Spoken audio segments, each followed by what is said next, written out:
किसकी? रीट। रीट आरांगो दिल टूटे डोए, दो वजह टूटने को, एक तो पिछलो पेपर और एक पिछला पद। पेपर का तो हम कह नहीं सकते भाई, पेपर का अपना लेवल है, कभी भी कैसा भी आ सकता है। पेपर चाहे पोस्ट 50,000 आए या पोस्ट 5,000 आए, लगेंगे वही जो तैयारी करेंगे। बिना तैयारी वाला तो फिर भी नहीं लगेगा। पेपर आसान हो तो भी कौन लागे, पेपर टफ हो तो भी कौन। मैं अगर बात पद की करूं तो आ गारंटी दे सकूं कि पिछली बार 5,000 पद को नहीं आ। क्यों को नहीं आवा? कि पिछली बार 5,000 अगर पद आ गया तो फिर दोबारा सरकार को नहीं आती, क्योंकि जाति सरकार है, लास्ट समय आ गया है और एक शिक्षक भर्ती निकालनी पड़ेगी। राजस्थान की राजनीति शिक्षक भर्ती पे टिकी होती है। तो कितने पद आ सकते हैं? लेवल फर्स्ट और लेवल सेकंड। जो अभी अभी नए नए बच्चे, उन्हें तो यही नहीं पता कि लेवल फर्स्ट कौन सा होता है। कई बीएड भी सोचा आपने लेवल फर्स्ट है, लेवल फर्स्ट मतलब आप टॉप अपना बीएड क्रेडिट ना होना। लेवल फर्स्ट बीएसटीसी में और लेवल सेकंड क्या है? बीएड की जो दारी है वो। पद की अगर बात करें तो डीपीसी होने के बाद लेवल फर्स्ट की लगभग 15,000 समथिंग और इसकी 12,000 तो गारंटी ले गई थी, बिल्कुल ले लेंगे, क्योंकि 5,000 पे तो आने से रही, आएगी तो सरकार नहीं आएगी। लास्ट साल है, आचार संहिता अगली साल के लास्ट में लगे, उससे पहले पहले भर्ती तैयार करनी पड़ेगी, ज्वाइनिंग देनी पड़ेगी। यानी या तो इस माह या नेक्स्ट माह है, रीट पहले प्री होगी। प्री के लिए कोई पद बताना और जरूरी नहीं होता। प्री के बाद हम जिसे मेन बोलते हैं वो मेन एग्जाम है, वो 3rd ग्रेड की परीक्षा है जिसे हमने मेन नाम दे दिया। तो प्री का एग्जाम होगा। प्री इस महीने अगले महीने नोटिफिकेशन आ जाएगा, दिसंबर या जनवरी में मान के चलो आपका प्री होगा और 2027 में ही ज्वाइनिंग मिलेगी। 2027 में ही मेन काम होगा, सारा का सारा। 2027 में इस काम को कंप्लीट करना पड़ेगा। भी सरकार नहीं चाहती अपनी छवि खराब करना, सरकार ऐसा नहीं चाहती है कि हम दोबारा न आए। हर सरकार जाते समय कुछ भर्तियां निकालती है कुछ, तो वो आपके काम की चीज है। यानी प्री पास करना है, फिर मैं सर मेरा पिछला प्री पास है, बहुत बढ़िया, बहुत ही अच्छी बात बताइए। तो तेरा पिछला प्री पास है। जिस बच्चे का प्री पास है वो या तो इसमें किसकी तैयारी कर रहा है? सीईटी में। तो सीईटी अगर उसका पास नहीं तो आराम से सीईटी तैयारी करो। तो सर हम रीट की कब करेंगे? तो मेरे बच्चे कोई टेंशन नहीं है, जीके तैयार हो रहा है, इधर मैन में भी तो जीके ये 60-70%, क्या फर्क पड़ जाएगा? जब मैन की भर्ती आएगी तब भी काम हो जाएगा। इधर भी सब्जेक्ट तेरा हिंदी इंग्लिश वगैरह कुछ है तो इधर भी सब्जेक्ट में हो जाएगा, कोई टेंशन लेने की जरूरत नहीं है। जिसका नहीं है उसे तो भाई तैयारी करनी पड़ेगी प्री की। पहले प्री की है फिर मैन की है। अगर जिसका प्री पास हो जाता है, देखो बच्चे सारे प्री में ही पढ़ने आते हैं, और मैन में ज्यादा ऑनलाइन नहीं पढ़ते क्योंकि जीके का पोर्शन ज्यादा है। साइकोलॉजी वगैरह प्री में हो जाती है, सब्जेक्ट प्री में हो जाता है, फिर जीके बचता है। क्योंकि जैसे साइंस का बच्चा है उसको जीके नहीं आता है तो वो जीके के लिए कोर्स खरीद लेता है। ज्यादातर मैन में बच्चे कमाते हैं, जैसे हम कोचिंग करा रहे हैं, कई सालों से करा रहे हैं, हमारे पास प्री में ज्यादा आएंगे, मैन में कम आएंगे। जबकि मैन में ज्यादा आना चाहिए, हमारी जीके की टीम बहुत सॉलिड है मैन में, लेकिन मैन में नहीं आएंगे। क्यों? क्योंकि जीके का ज्यादा होता है तो वो घर पे ही पढ़ लेते हैं। अब बात यह कि सब्जेक्ट का चयन नहीं पता बहुत सौ को, जो अभी नए आए हैं उनको भी पैटर्न क्या रहता है, क्या सब्जेक्ट चयन कैसे करें, क्या करें। तो पहली बात तो है कि भले ही आपका रीट लेवल फर्स्ट है या रीट लेवल सेकंड है, एक सब्जेक्ट तो आपकी सेम रहना है दोनों में। कौन सा? मैं इधर रीट लेवल फर्स्ट लिख देता हूं, इधर रीट लेवल सेकंड लिख देता हूं, दोनों को साथ साथ में बातें कर लेते।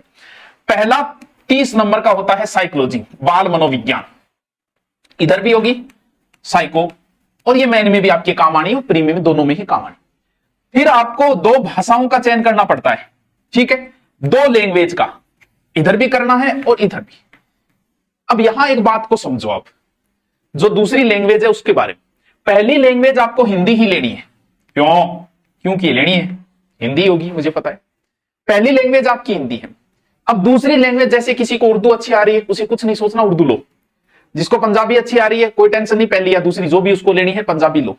लेकिन द्विधा में तो वो है ना जिन्हें ना तो संस्कृत आती है और ना ही मेरी तरह उनको इंग्लिश आती है। बड़ी समस्या तो यह है कि सर हम दूसरी लैंग्वेज संस्कृत लें या इंग्लिश लें।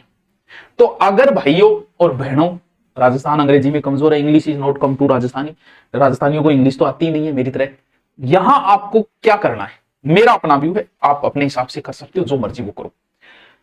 अगर आपको अंग्रेजी थोड़ी बहुत आती है, आपने पढ़ी है, थोड़ा बहुत है, तो ही इंग्लिश लेना। अगर आपको कुछ नहीं आता और आप ये सोच के इंग्लिश ले रहे हो कि हम कोचिंग करके और 6 महीने में तैयार कर लेंगे, तो मुझे लगता है आपका डिसीजन सही। तो फिर आपको क्या लेना चाहिए? संस्कृत। क्यों? क्योंकि आपको तो 90% ही सही करने हैं, हमें तो 90% सही करने हैं प्री के लिए, आगे तो हमें कोई मतलब ही नहीं है दूसरी लैंग्वेज से। अगर आप संस्कृत लेते हो तो आपके क्या फायदा है?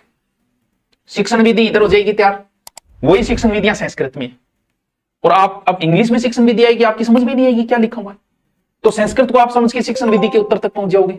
जो संधि यहां है वही संधि यहां है, फर्क इतना ही है कि अपने स्वर संधि के 5 वेद है, संस्कृत के 8 वेद है, वही समास है, वही उपसर्ग है, वही प्रत्यय है, यानी लगभग चीजें आपकी सेम है, लगभग चीजें, तो आपकी पकड़ जल्दी हो जाएगी। आप अगर 30 में से ये सोचो कि 10, 12, 15 क्वेश्चन में सही कर दूं तो आपके 90 तक पहुंच जाओगे आप। अब आपको कुछ नहीं आता, अगर इंग्लिश आती है तो ही इंग्लिश लैंग्वेज ले बच्चों, वरना पंगा न ले, क्योंकि आपको ये वहम होगा अच्छा टीचर को अच्छी जगह कोचिंग करूंगा, 50,000 फीस दे दूंगा, जब मैंने इंग्लिश आना जी को नहीं आनी होना, बहुत मुश्किल काम होता है। इसीलिए बहुत कुछ आता है। अगर आपको हिंदी अच्छी आती है तो साइंस का 5-10 क्वेश्चन तो ये सही कर दूंगा, 10 तक कर दिया और चीजें मजबूत कर लेंगे आप। अपने को तो 90 क्वेश्चन सही करने 150 में से, तो दूसरी लैंग्वेज आपको बता दिया क्या लेनी है, अब आपका विवेक है, ठीक है। नंबर 3, यहां क्या होगा, और यहां 30 होंगे, 30 होंगे, 30 क्वेश्चन इसके हो गए, 30 इसके हो गए, फिर आगे बचे 60 और इधर भी बचे 60। अगर बात करें लैंग्वेज फेस्ट वालों के, तो इनके लगभग 30 क्वेश्चन आते हैं गणित के और 30 क्वेश्चन आते हैं पर्यावरण के। अब वो पर्यावरण में जीके के टाइप, ये पर्यावरण में कल्चर जोड़ रखी है, पर्यावरण में लोक देवता जोड़ रखे है, वो पर्यावरण टाइप बोल देते हैं उसको, ठीक है, पर्यावरण अध्ययन हो गया। आओ इधर, मान लो आप साइंस के स्टूडेंट हो, तो आपके 60 क्वेश्चन जो आएंगे वो गणित और विज्ञान के आएंगे। सर मेरे पास तो बायो थी, क्या मेरे को भी गणित पढ़नी पड़ी? बिल्कुल मेरे बच्चे पढ़नी पड़ी। ये जो रीट लेवल फेस्ट की गणित है तो कोई अपर लेवल की गणित नहीं है, 1 से 8वीं तक जो गणित लगती है ना वो गणित है, बहुत इजी गणित है, ज्यादा लोड लेने की जरूरत नहीं है। तो यहां गणित और विज्ञान आएगी। नंबर 2, अगर आप SS से हो तो आपके क्या आएगा, जीके आएगा, सामाजिक अध्ययन आएगा। कितने %? 60 क्वेश्चन। अब आपको पहुंचना कहां है, 90 क्वेश्चन तक पहुंचना है। तो आपका टारगेट ये होना चाहिए कि हिंदी के कम से कम 25 क्वेश्चन आप सही कर सको और इधर 15 क्वेश्चन आप सही कर सको।